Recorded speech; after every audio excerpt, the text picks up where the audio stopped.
चलो सांग मैंने आज गोटे साधा सिंपल थालीटे बनइबा। फास्ट बसई नवा भात प्रेसर में पानी दे दीजिए। पकई नवा चाउल लो फ्लेम में गोटे सीटी देदबा।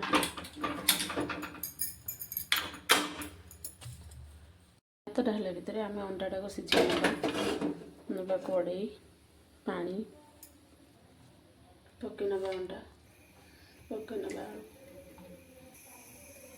अल्प लुण कवर करदे सामने अंडाटा सिझी गलानी। एवं गैसटा को बंद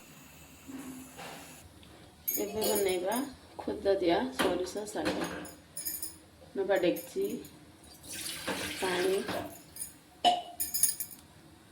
देखो सामने भातटा प्रेसर सीटी बाजरा भातटा भी हो जाए बंद करदे। देखो सामने पानी फुटी आसला पकेबा अरुआ चाउल। देखो सामने फुटटा फुटी आसला पकेबा शाग लुण शाग को सिझा छाड़देबा। देखो सामने भातटा हो डेक्ची को ढाली देती आउ फुटी गले हो। देखो साग मैंने शागटा सिझी आसला पकई नवा गोटे टमाटो। देखो साग मैंने मसला नहीं जाइए अदा रसुण पियाज धनिया कंचा लंका आउ जीरा। चलो देखो ग्राइंडर करदे। देखो साग मैंने शागटा सिझी आसला चलो छुंक दबा। पकई नवा सोरिष तेल सोरिष कंचा लंका पकई नवा छुंकटा हो जाइए। चलते अंडा तरकारीटा गोटे कड़े पकई नवा सोरिष तेल भाजी नवा अंडा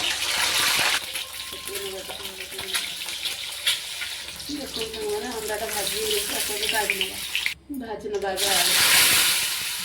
आलू भाजी काढ़ी नवा जीरा गोटे तेजपत्ता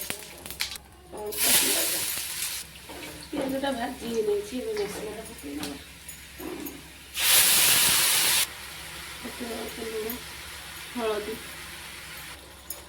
पकई नवा चिकेन मसला काश्मीर चिली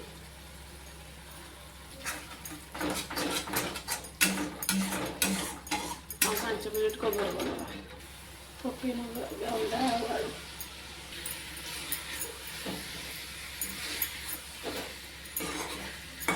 अंडा आलू 5 मिनट पकई नवा पानी।